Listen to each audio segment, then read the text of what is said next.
বাংলাদেশে ফেরত যাওয়ার দিনক্ষণ ঠিক করেছেন শেখ হাসিনা, আর সেটি হচ্ছে 7ই ডিসেম্বর। এটি প্রথমে সবাই এটিকে গুজব ভাবলেও এর পেছনে বেশ কিছু যুক্তি দেওয়া হয়েছে। কেননা আপনারা জানেন যে অজিত দোভাল এবং খলিলুর রহমানের বৈঠকের পর খলিলুর রহমান সাথে পরবর্তী বৈঠকটা হয় মার্কিন যুক্তরাষ্ট্রের সাথে, সেটি হচ্ছে দোহায়। আপনারা জানেন যে দোহায় মার্কিন যুক্তরাষ্ট্রের গোয়েন্দা সংস্থাগুলোর একটি অন্যতম একটি এখানকার অফিস এই অঞ্চলের, এবং সেখানে বসে কিন্তু বাংলাদেশে কি কি সমস্যা আছে, জঙ্গিদের সমস্যা, এবং এই সমস্ত এই দক্ষিণ আমাদের যে বঙ্গোপসাগরের দিকে চীনের যেই একটা আধিপত্য, সেটিকে আমেরিকা ভালোভাবে দেখে না, এবং আমেরিকা সাফ জানিয়ে তাদেরকে দিয়েছে যে তারা এই অঞ্চলে ভারতের সাথে যৌথভাবে কাজ করতে চায়। এবং এই মেসেজটি পাওয়ার পরপরই কিন্তু মূলত ঘুরে যায় সবকিছু। এবং বাংলাদেশে এখন যেটি দেখছেন উপরে এক ধরনের আবরণ চলছে, মূলত যে কোনো সময় আপনারা শুনতে পারবেন যে বাংলাদেশ আওয়ামী লীগের উপর রাজনৈতিক যে নিষেধাজ্ঞা সেটি উঠিয়ে দেওয়া হয়েছে। এর পিছনে বেশ কিছু ঘটনা ঘটবে বলে তারা সেই বিবরণে জানিয়েছে। তবে আমরা যদি এটিকে মনে করি যে এটি ভারতীয় গণমাধ্যমের বেশ আগবাড়িয়ে কোনো খবর, সেটি এক ধরনের হতে পারে, কিন্তু আবার এটিও বলা যেতে পারে, সেখানে বলা হচ্ছে যে বাংলাদেশে এই মুহূর্তে সবচেয়ে অ্যাক্টিভ পলিটিশিয়ান হচ্ছে শেখ হাসিনা। সবচেয়ে অ্যাক্টিভ পলিটিশিয়ান মানে যে কজন শীর্ষ দলীয় যারা আছেন, অর্থাৎ আওয়ামী লীগের শেখ হাসিনা, বিএনপির যেহেতু খালেদা যে অসুস্থ, তারেক রহমান, জামাতের শফিকুর রহমান, অর্থাৎ এই তো মূলত তিনটি দল, এবং এই তিনটি মূলত রাজনৈতিক দলের ভিতরে সবচেয়ে বেশি সময় ব্যয় করছেন শেখ হাসিনা, এবং ঠিক বলা হচ্ছে তিনি রুটিন ধরে ধরে কাজ করছেন। 79টি সংগঠন রয়েছে, সাংগঠনিক যে গুলো রয়েছে আওয়ামী লীগের অধীনস্থ, এবং তাদের সাথে প্রত্যেকের সাথেই কিন্তু শেখ হাসিনা কথা বলেন, এবং এর জন্য তার বরাদ্দ থাকে খুব কম করে হলেও 2 ঘন্টা। তারপরে আন্তর্জাতিক বিভিন্ন স্তরে তার সাথে যোগাযোগ স্থাপিত হয়, এবং ইদানিং জানেন যে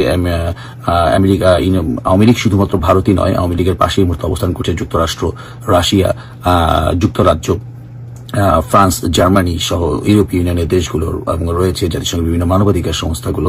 বেশ জোরালো দাবি উঠেছে, আপনারা লক্ষ্য করছেন ইনক্লুসিভ নির্বাচনে সবচেয়ে বেশি তাক লাগিয়ে দিয়েছেন কমনওয়েলথের মহাসচিব। তিনি কিন্তু সুস্পষ্টভাবে জানিয়ে দিয়েছেন যে আওয়ামী লীগ অন্তর্ভুক্তি নির্বাচনের তাগিদ তিনি দিয়েছেন, এবং এই লক্ষ্যে তিনি জয়ের সাথে কথাও বলেছেন।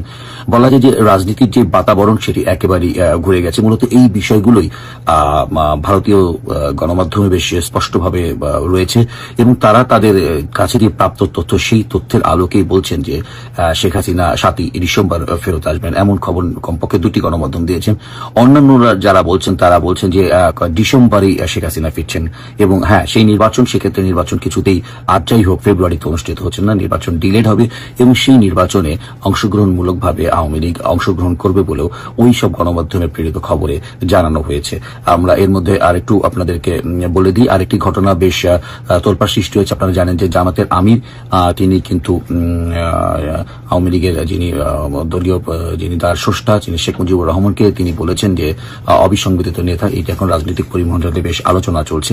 এর পাশাপাশি এনসিপির নেতা নাসিরুদ্দিন পাটোয়ারির একটি বক্তব্য বেশ ঘুরপাক খাচ্ছে। তিনি যেটি বলেছেন যে তারেক রহমান যদি এবার আবার দেশে আসেন তাহলে আরো একটি তিনি মার খাবেন, এই কথা তিনি বলছেন। নাসিরুদ্দিন পাটোয়ারির মতো একটা নেতা, তিনি তারেক রহমানের মতো এবং যিনি ভবিষ্যৎ প্রধানমন্ত্রী হিসেবে ভাবা হয়, তাকে তিনি এ ভাষায় আক্রমণ করছেন। ফলে এর যোগসূত্র কি সেটি মেলাবার চেষ্টা করছেন অনেকে। দর্শক, বাংলাদেশে 111 বা আপনার 111-2, দ্বিতীয়বার 111, এই আলোচনাটা বহুদিন ধরেই রাজনীতির মাঠে আছে। এবার 111-এর মূল ইস্যু কি ছিল? মূল ইস্যু ছিল -2 হচ্ছে আওয়ামী লীগ এবং বিএনপিকে পারলে রাজনীতি থেকে দূরে সরিয়ে দেওয়া, আর যদি আওয়ামী লীগ এবং বিএনপিকে সরানো না যায়, অন্তত শেখ হাসিনা এবং খালেদা জিয়াকে রাজনীতি থেকে মাইনাস করে দেওয়া। আরেকটু যদি আমি খোলাসা করে বলি, তাহলে 111-এর পুরো টার্গেটটা ছিল শেখ পরিবার এবং মুজিব পরিবার, বা শেখ পরিবার এবং জিয়া পরিবার, মানে শেখ বা মুজিব পরিবার এবং জিয়া পরিবার, এই 2টা পরিবারকে বাংলাদেশের রাজনীতি থেকে একদম বিচ্ছিন্ন করে ফেলা। এবার আসেন খুব ক্লিয়ার কথাবার্তায়, শেখ হাসিনা আগামী দিনে খুব অদূর ভবিষ্যতে বাংলাদেশে আসবেন। এটা ওই যে রাজনীতি একটা কথা বলে যে শেষ কথা বলতে কিছু নেই, এটা মেনে নিয়েও সাধারণ হিসাবে অনেকে মনে করেন যে এটা খুবই দুরূহ এবং খুব কষ্টসাধ্য যে শেখ হাসিনা খুব দ্রুততার সাথে কখনো রাজনীতিতে ফিরবেন। যদিও একেবারেই ফিরবেন না, 5 আগস্টের যেই 24-এ যে ধারণা ছিল, সেই ধারণা একটা ধাক্কা ইতিমধ্যে খেয়েছেন, যে মানুষ এখন মনে করে যে সেই সিচুয়েশন দেখছি বোধহয় শেখ হাসিনা ফিরলেও ফিরতে পারে। তবে খুব দ্রুততার সঙ্গে ফেরার, সেই না ফেরার যে ধারণাটা, সেটা এখনো বড় কোনো ধাক্কা লাগেনি। কেউ খুব ভাবেন যে শেখ হাসিনা ফিরলেও ফিরতে পারে।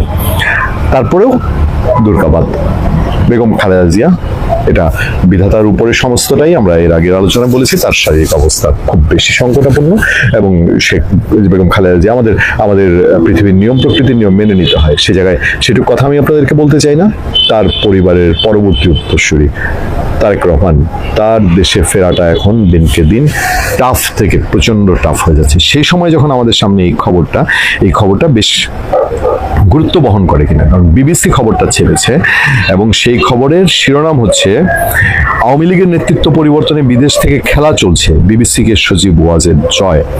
আমি যখন এই খবরটা পড়ছি 27 নভেম্বর 2025 বিকাল 5:35, তার 6 ঘন্টা আগে খবরটা আপলোড করা হয়েছে। বাংলাদেশে বড় দুটি দলের নেতৃত্বে পরিবর্তন আনতে একটি অগণতান্ত্রিক তৎপরতা রয়েছে, এমন অভিযোগ করেছেন ক্ষমতাচ্যুত প্রধানমন্ত্রী শেখ হাসিনার ছেলে সজীব ওয়াজেদ জয়। বিবিসি বাংলাকে দেওয়া একান্ত সাক্ষাৎকারে তিনি বলেন, দুই দলেরই নেতৃত্ব পরিবর্তনে বিদেশ থেকে একটা খেলা চলছে। বাংলাদেশে কার্যক্রম নিষিদ্ধ থাকা আওয়ামী লীগের পাশাপাশি বড় দল বলতে তিনি বিএনপিকে বুঝিয়েছেন। তবে খেলা বলতে আসলে কি বোঝাচ্ছেন এবং কারা এর সঙ্গে জড়িত সে বিষয়টি পরিষ্কার করেননি। তার দলের নেতৃত্বে শেখ হাসিনার পর তাদের পরিবারের কারো সরাসরি হাল ধরার সম্ভাবনা নাকচ করেছেন সজীব ওয়াজেদ জয়। এটা খুবই গুরুত্বপূর্ণ একটা মেসেজ যে শেখ হাসিনার পর তাদের পরিবারের কারো সরাসরি হাল ধরার সম্ভাবনা নাকচ করেছেন সজীব ওয়াজেদ জয়। মানে আওয়ামী লীগে শেখ হাসিনার পরে যে আলোচনাটা আছে যে সজীব ওয়াজেদ জয় অথবা সাইমা ওয়াজেদ পুতুল আওয়ামী লীগের হাল ধরবেন, সেই সম্ভাবনা জয় নাকচ করে দিচ্ছেন। তার মানে কি আওয়ামী লীগ ভবিষ্যতে ভারতের কংগ্রেস যে স্টাইলে গেছে সেই স্টাইলে যাচ্ছে, মানে ক্ষমতার পরপর যে স্টাইলে ছিল। শেখ হাসিনার অবর্তমানে কিংবা তার মায়ের পরে তিনি দলের নেতৃত্বে আসতে চান কিনা এমন এই প্রশ্নে তিনি বলেন দলই এ ব্যাপারে চূড়ান্ত সিদ্ধান্ত নেবে। টেকনিক্যাল উত্তর, সজীব ওয়াজেদ বলেন, আমরা একটি গণতান্ত্রিক দল, ভবিষ্যতে নেতৃত্ব কে হবে এটা দল পরিবর্তন করবে, দল নির্ধারণ করবে। আমি বা অন্য কেউ এটা উপর থেকে নির্দেশ দিতে পারি না। যেটা এখন চেষ্টা করা হচ্ছে, এখন কিন্তু বাস্তবে বাংলাদেশে দুটি দলের নেতৃত্বে পরিবর্তন করার উপায়ে উপর থেকে বিদেশ থেকে একটা খেলা চলছে, এটা গণতান্ত্রিক না। তার মানে পর্দার আড়ালে বড় কোনো গেম চলছে। রিফাইন্ড ধারণা নিয়ে সন্দেহের কথা বলা হয়েছে। গণ অভ্যুত্থানের পর আওয়ামী লীগ বাংলাদেশের রাজনীতিতে বড় সংকটের মধ্যে পড়েছে। সম্প্রতি বাংলাদেশে আন্তর্জাতিক অপরাধ ট্রাইব্যুনাল শেখ হাসিনার মামলার রায় দিয়েছে। এসব পরিস্থিতির মধ্যে একটা রিফাইন্ড আওয়ামী লীগ নিয়ে আলোচনা আছে, যেটা কিভাবে দেখেন এই প্রশ্নে সজীব ওয়াজেদ জয় বলছেন, এই রিফাইন্ড আওয়ামী লীগ হচ্ছে সেই 1/11 সময়ের যে বিষয়টা, তবে রিফাইন্ড আওয়ামী লীগ বিএনপি আলোচনায় এসেছিল বলে উল্লেখ করেন তিনি। রিফাইন্ড আওয়ামী লীগ বিএনপির আলোচনায় এসেছিল বলে উল্লেখ করেন তিনি। 1/11 সময় সেই সংস্কারপন্থী আওয়ামী লীগ, সংস্কারপন্থী বিএনপি, সে কথাটা মানুষের নিশ্চয়ই মনে আছে। দেশে আওয়ামী লীগ ও বিএনপিকে বড় দল উল্লেখ করে তিনি বলেন, এই দুই দলেরই কেবল নির্দিষ্ট ভোট ব্যাংক আছে, যা দেশের বাকি কোনো দলেরই নাই। বাংলাদেশে ক্ষমতা এলে বিএনপি অথবা আওয়ামী লীগ এই দুই দলের একটি আসবে বলে তিনি উল্লেখ করেন। এই বাস্তবতায় কাদের ইচ্ছায় রিফাইন্ড, এই প্রশ্ন তুলে সজীব ওয়াজেদ বলেন, বিদেশি কয়েকটা দেশ, বিদেশি কয়েকটা শক্তি আর আমাদের সুশীল সমাজের কয়েকজন মিলে নির্ধারণ করবে যে কে প্রধানমন্ত্রী হবে, রিফাইন্ড হবে, কে নেতা হবে, রিফাইন্ড হবে। খুবই নতুন তথ্য পাওয়া গেছে। বাংলাদেশের জনগণ এমন কিছুই চায়নি। প্রশ্ন তুলছেন রিফাইন্ড আওয়ামী লীগের যে আলোচনা হচ্ছে সেটার ব্যাখ্যা করছেন তিনি।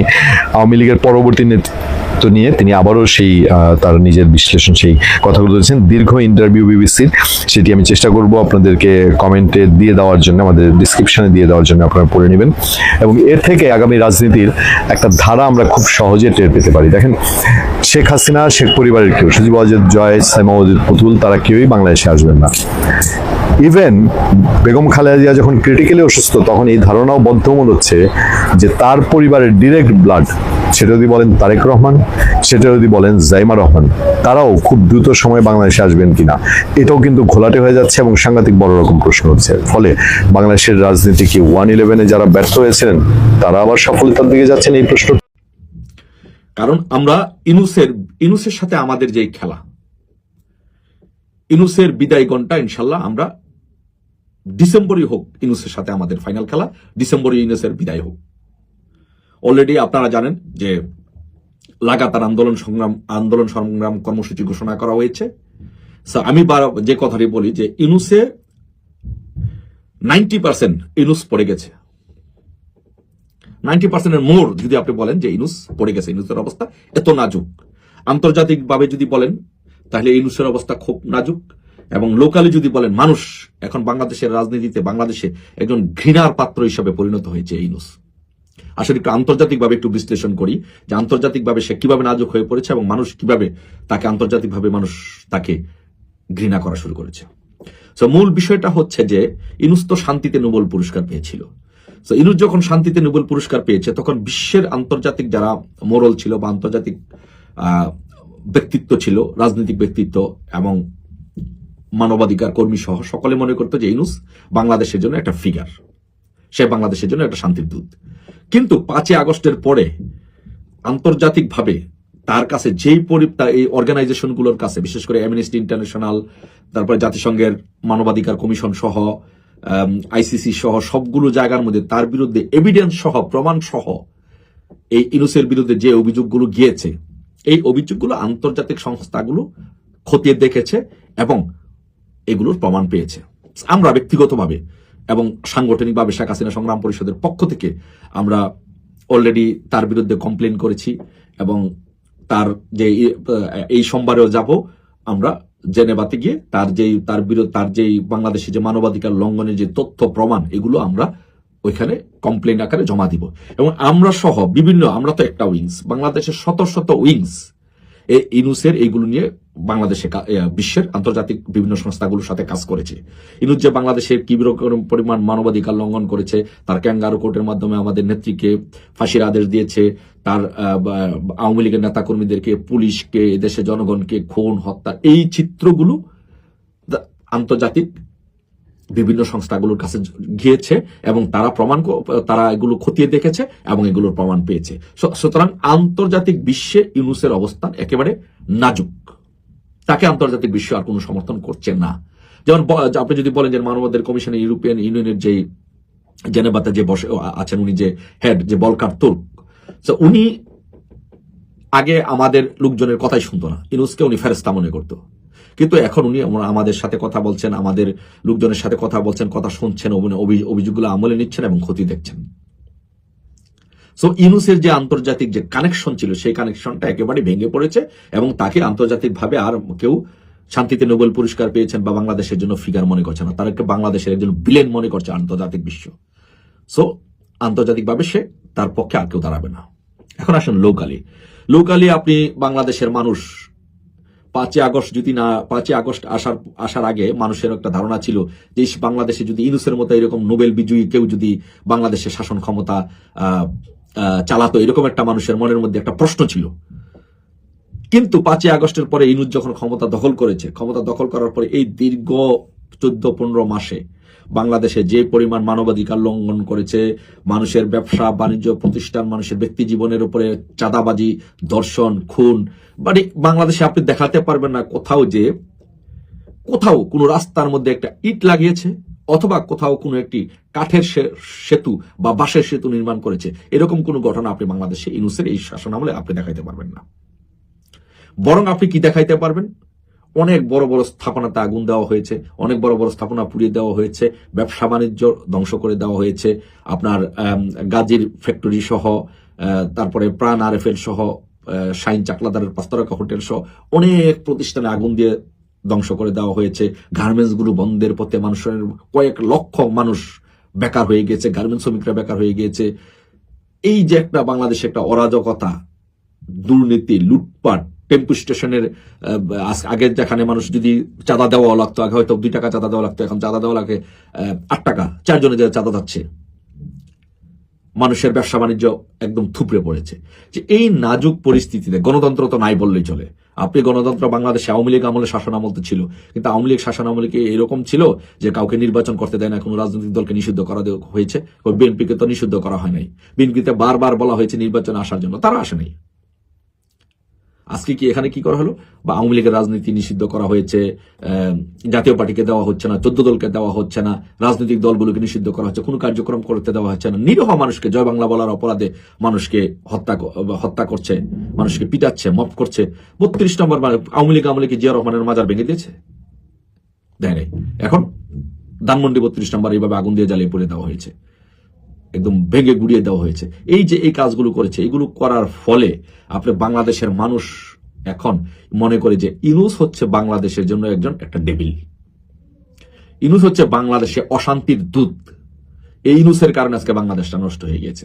সো এই কারণে আন্তর্জাতিকভাবে এবং লোকালি ইউনূসের অবস্থান একেবারে শূন্যের কোঠায় চলে গেছে। So আমি বলি, যদি মিনিমামও বলি যে 90% ইউনূস ইজ ফিনিশ, জাস্ট কোন রকম 10% ইউনূস সার্ভাইভ করছে, যে কোনো সময় ধাক্কা দিলেই পড়ে যাবে। ইনশাআল্লাহ সেই ধাক্কা দেওয়ার জন্য পরিকল্পনা সবকিছু ঠিক আছে, এদেশের জনগণ রেডি, জনগণ প্রস্তুত। নভেম্বরের থেকে আন্দোলন লাগাতার কর্মসূচি আসছে। আমরা এর আগে বলেছিলাম শেখ হাসিনা সংগ্রাম পরিষদের পক্ষ থেকে যে মার্চ টু যমুনা ঘোষণা করেছিলাম। সো কেন করেছিলাম, কি কারণে করেছিলাম, এটা আপনারা জানেন। পরবর্তীতে আওয়ামী লীগ কর্মসূচি ঘোষণা করেছে, আমরা একাত্মতা পোষণ করেছি। তো সো ইনফরমেশনের ভিত্তিতেই বলছি, ইনশাল্লাহ ডিসেম্বরের মধ্যে ইউনূসের সাথে ইনশাল্লাহ আমাদের ফাইনাল খেলা হবে। ডিসেম্বরের ভিতরে ইউনূসকে ইনশাল্লাহ বাংলাদেশ থেকে এই জগদ্দল পাথরের মতো যে চেপে বসে আছে আমাদের উপরে, তাকে ইনশাল্লাহ বিদায় করতে হবে এবং তার বিদায় ঘণ্টা ইনশাল্লাহ বাজবে। সবাইকে ইনশাল্লাহ ঐক্যবদ্ধভাবে এই আন্দোলন শরীক হওয়ার জন্য, সংগ্রাম হওয়ার জন্য অনুরোধ জানাচ্ছি।